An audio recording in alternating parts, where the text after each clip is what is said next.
Hello everyone, Anthony of the Bloody Point. Here we have part 5 of the Chemochamber assault in Dysterra. Dysterra, the survival shooter.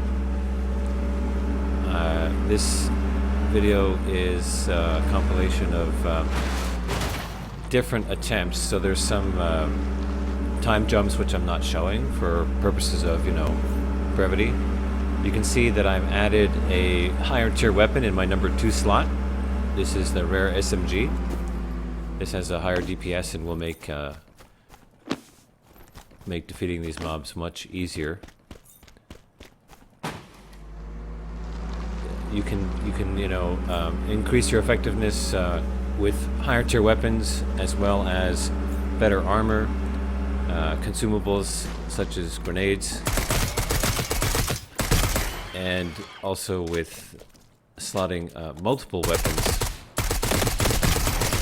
So one of the issues you'll find in combat in Dysterra is because of the small mag size, you will need to reload frequently, and the mob density makes that a problem. One way to address that is to have multiple weapons of different types in different slots. So typically I'll have a pistol in slot 1, a short range weapon like a shotgun or an SMG in slot 2, assault rifle in 3, and so on. And when you run out, you can just switch slots and keep firing. Like the old adage goes, it's faster to swap weapons than to reload. So mobs do respawn. The timer, it seems to vary for facility. It doesn't seem to be a set value. But in this particular case, I've gotten back quickly enough so that they haven't respawned. The central chamber, they do respawn though. In fact, that's something you have to address when you're fighting in the final room, is just the respawn. So my bar configuration is not ideal. Again, this is my first time doing this, and I was on the clock in the sense that I wasn't sure if any players were going to show up. I also didn't know what happens to the facility in terms of resetting of the doors and the various timers. So I'm kind of winging it here. But I do have my rare weapon, and let's see how much more effective it is in comparison to the common assault rifle. You can hear the mobs through the door. The atmosphere, like I said before, is quite good.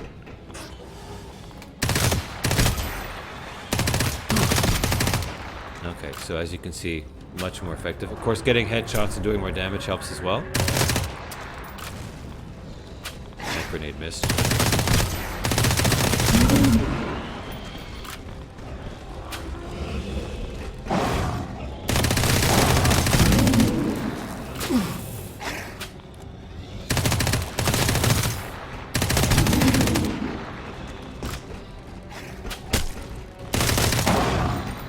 You'll notice I'm making use of the dash protocol. This protocol is of a low tier.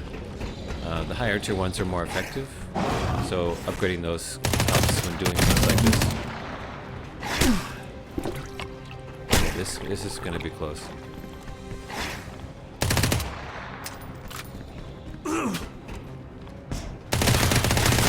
So the healing consumables come in very, very many different types and different tiers. Some of them will heal a particular amount and also give you resistance or remove a condition of another type, such as bleeding, for example. And there is time, of course, needed to consume, apply, or drink the healing mechanism, and that varies as well between the types. So some things are more effective than others. I tend to use whatever is that I have in the most abundance, which is the drink, but it does not heal for the most. So because you can have 2 bars and swap between bars, you can have a really exhaustive loadout for healing different amounts based on your situation. So yeah, you can see that the weapon tier makes a huge difference.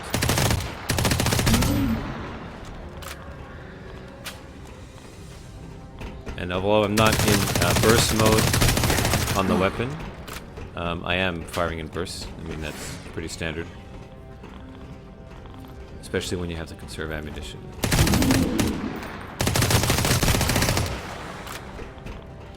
Okay. So now we can start putting damage on the core itself. Tried a couple grenades, but I think they went long.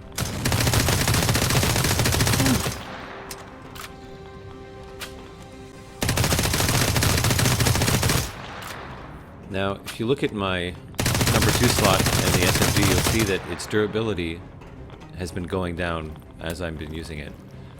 And if you lack the necessary resources to repair that in the field, that can be a problem. So you need to be mindful of that. Perhaps save it for the more difficult mobs, etc. Something I'm going to do is I'm going to switch from using it on the actual core to save it for the mobs, to just use the assault rifle.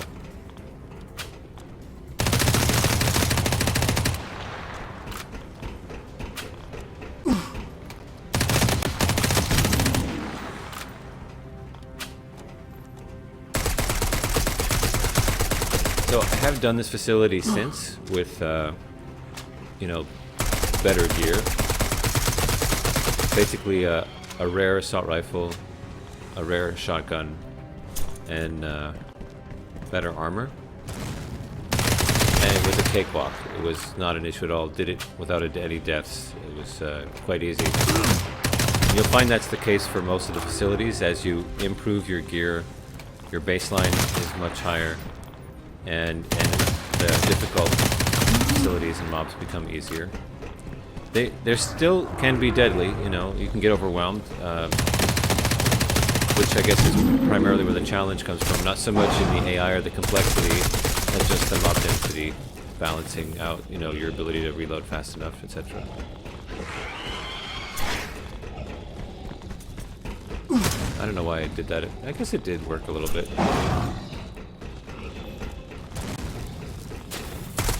Low on health here. Oh boy.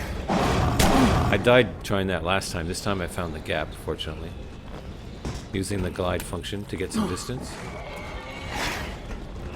I'm like one hit from death here.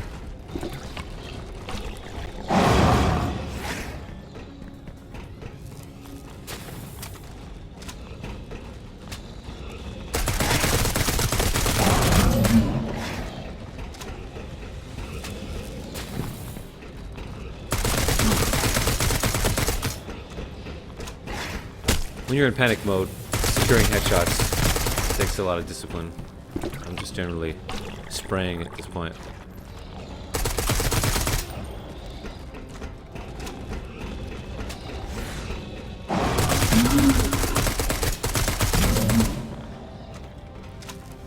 That could have been bad if it had hit me.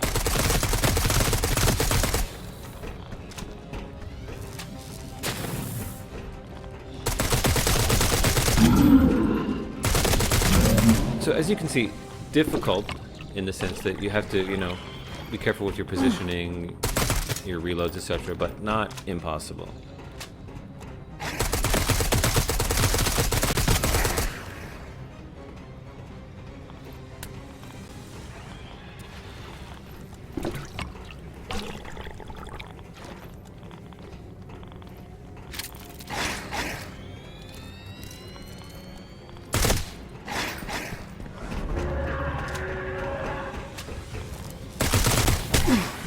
Again, I'm on a clock of some kind. I don't really know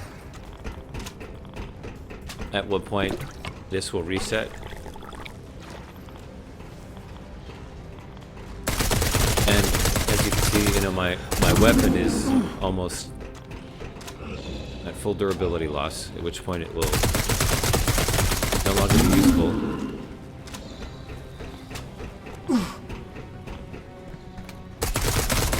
So I have to start thinking about getting some damage on the core between waves, or this will never end.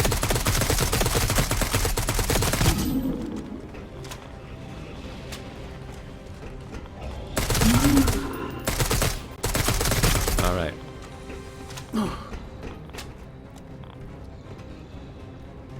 So Not having done this before, I don't know if destruction of the core stops the mob spawning or not. So I'm going to consider this as a... Okay, so you can see the loot. Some good materials there. In addition to the control card, the phase controller as it's known. This phase controller is part of a kind of a meta game where you are able to successfully raid a facility, get the controller card, and then use it to apply status effects, both positive and negative, to the map. Anywhere. You don't have to physically be in the location. You can target it from the map interface itself, and you can also increase or decrease the lifespan of the server. The server, of course, wipes at a certain frequency, and you can add or remove days to the cycle by doing the facilities. Given there are a number of facilities, you could dramatically and quickly, you know, cause the wipe if you wished, for whatever reason. Okay, so again, it's not clear exactly what's going to happen. I haven't done this before, so you can see the facility timer indicates facility shuts down in X number of minutes. I don't know if that means I won't be able to physically get out, or what that actually means. So I don't want to spend too much time here with this chest. Some of these chests, they don't have anything great in them, and I have a fair amount of loot, especially the phase controller. I want to get out with that so I can see what it does exactly. I will, of course, stop to loot a couple things. Now, you'll notice that there are these kind of vertical cylinders, glowing things around the central core. You can see one on the left of the screen. That's actually lootable. It's a high tier resource if you loot that. I did not know that on this run, so that was 4 of those which I just passed up, unfortunately. I could have potentially seen that if I had to use the scanner. I don't use it. I don't know why. It's just not my habit to do so, but as was seen in the video I uploaded for the Hyena HQ assault, you can see I do use the scanner, and it really makes very clear what's lootable. It also distinguishes between static lootable corpses or, you know, items, and then things you've killed. The NPCs show up as red, and the lootables show up as kind of a lighter color, lighter gray, I guess, or a white. Okay, so we're going to take one more crack at this.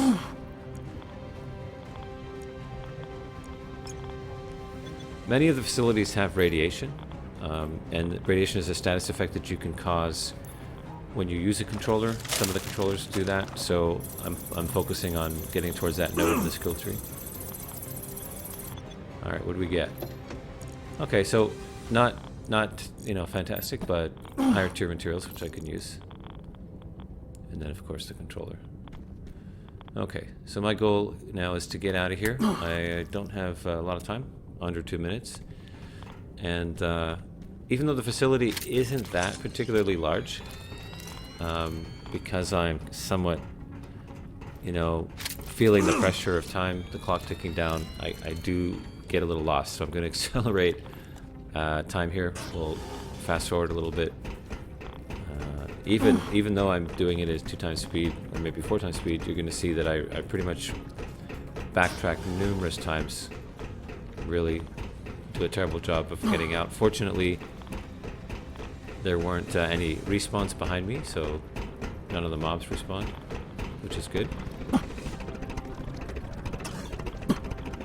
In another facility, in a different assault, what I ended up doing was dropping particular items from my inventory on the ground as markers towards particular doors and hallways, so I could backtrack my way out, kind of a breadcrumb approach. So you can see the timer ran out, the facility is closed, and nothing's happened. I haven't got to the exit yet, but you'll see shortly that it is still accessible. What it does mean is that the facility itself is on a cooldown, essentially, so it cannot be raided again. So there's a minimum. If I were to use the phase controller to reduce the server-wide cycle, for example, by 5 days, because there's a cooldown, I can't just do that over and over back to back. There is a slight delay, so that's mitigated. in terms of how badly you can impact that. But let's see, is anyone waiting outside for me? That's the other concern, of course, on the PvP server. Because of the messages regarding facilities opening and closing, you can tell when someone's doing it or has done it and is on their way out. So you could camp the door, ruin their day, and get their loot. Unfortunately, that wasn't the case. So it took quite a few attempts, more than it should have, doing this under geared and with no experience. But I did manage to pull it off. Now we're just RTB, bank our loot, and see how this controller can be used. As mentioned, there are multiple facilities and they do slightly different things in terms of their effects if you use the controller. In the next video, I'm going to demonstrate what the Chemochamber phase controller does. Hope you enjoyed the video. Last one in this particular series coming up, and thanks as always for watching.